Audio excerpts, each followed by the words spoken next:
waxaa heshiis kala saxiixday muruqmaalka takada berbera iyo shirkadda DP World oo ah shirkad maamusha takadaasi. Shaqaalaha muruqmaalka ayaa horay uga cabanaya dhibaatooyin haysta shaqaalaha halkaasi ka howlgala. Haddaba maxaa ka mid ah waxyaabaha shaqaalaha muruqmaalka ee takada berbera iyo shirkadda ay ku heshiiyeen? Ciise Cali Hangole waa madaxa shaqaalaha muruqmaalka ee takada berbera waxa uu waramay wariyaha BBC-da Cabdixaafid Cawil Ismaaciil.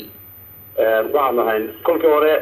berigii hore COVID-19 waxaan ahayn kamid gaar u madax bannaan oo isku shaqeyso dadka lacag ka qaata iyo ka bacdi waxaan la wareegtay qolo intay dekada ayaa nala wareegtay maamulkii dekada ee dowladda hoostigay muddan u shaqeynay kolkii DP World ayaa markii dekada la wareegtay ayaa noo gaar iyagu baxnaan oo gaar oo aan dekadiina de shaqo ku lahayn DP World shaqo ku lahayn muddan sidoo shaqeynay berigii hore aan dekada ku wareegnay lacagtii aan ka qaadan jiray maraakiibta arifadii aan ku ballanay kolkii hore inaan dadka ka qaadno ganacsada ama injineerada maraakiibta ayuunba dekaduna la wareegtay lacag fara badan ma naga qaado xaq iyo hadii lagu rooyay daawacin iyo wax walba loogu talagalay DP World lacagtiisii loo wareegtay daawacii iyo dhimashadii iyo wixii loo waxayna uu de shuruudo nagu jirto lacagtii loo wareegtay badan lacagtaan siiya in badan baan wada hadlaynayda bishii saddexaad santeedii 2017 ayay la wareegtay soo wareegtay inta waan dacwada waxaan lacagta waxa loo soo celiyo adoo ma in badan baan wada hadlay in badan xaalado badan soo maray intay wada hadalka iyagu waayahay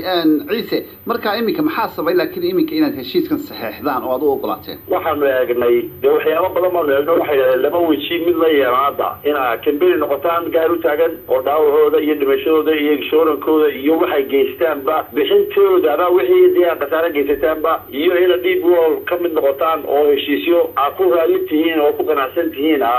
la gashaan dowladda saasay DP World saasay dowladda saasay ku ogolaan marka imika maxaa lagu heshiiyay bal noo qodobe waxa lagu heshiiyay inay shaqaalaha iyaga oo ah 500 iyo 430 qof ayoo kala ka kooban oo kala noocnooya inay la wareegto mushahar ay noqdaan grade-kii iyo scale-kii ay lahaayeen ay ku kala galaan lacag mushahara oo aan iyadu sida oo fadhida oo aan lahayn base bonus iyo performance aan waxba lahayn laakiin base salary ayaan ku heshiinay waxaan ku heshiinay qofku inuu meeshiisa isagu joogi karo oo ka shaqeysan karo qofka inaan la eriyeyn marxalada bal soo maray guddi marka wax yimaadaan ama wax qalad yimaadaan guddi naga mida iyo guddi DP World kamid ah inaanu arka ka fadhiisano dabadna waxa ugu fiican wadada ugu fiican aan dabadna marino wax badan oo eegnay marka waxaan eegnay inaan kambani anagu aan deeqad ma haysano lacagna ma haysano haddana cid kale kambani kala soo kacaysan inay dhirtahay marka DP World baa la fumuday heshiis wanaagsan oo aan aad ugu qaraanay dadka de wax laga wacyi lixtamanaysa ayaan dabadna la galay markaas aan ciiso ama waxaad leedahay heshiiskani wax badan ayuu wax ka taraya dhibaatooyinkii markii hore aad sheeganayseen aad insurance bayleeyihiin fasax bilad bayleeyihiin waxay leeyihiin ciidaha lacag leeyihiin siig bayleeyihiin waxyaabo fara badan bayleeyihiin kala saxanoo de ayagu iyo shaabadii DP World iyo taayada ay ku dhacdo ku heshiinay faa'iidooyin badan bay leeyihiin qofka marka uu shaqeynayana marka shaqo u taale shiftiga uu leeyahay uu galo marka aanu shaqo lahayn dee uu iska maqnaado sida halkan kulka hore gaar u lahayn ama shiftiga kala lahayn gaar u ku jiray waxay noqdaan hadaan qofku waqtigu shaqada leeyahay uu soo beeray shaqo jirinba fasaxa leeyahay iyo lacag gudooyo fara badan iyo xuquuq iyo dhaawacayn iyo koorsooyin dibadda iyo hadii lagu guuleeyay tirnaaro in loo furayo iyadana aad baan ugu qaraanay arkaas oo la qaadan waa hagaagan ugu dambeyntii ciise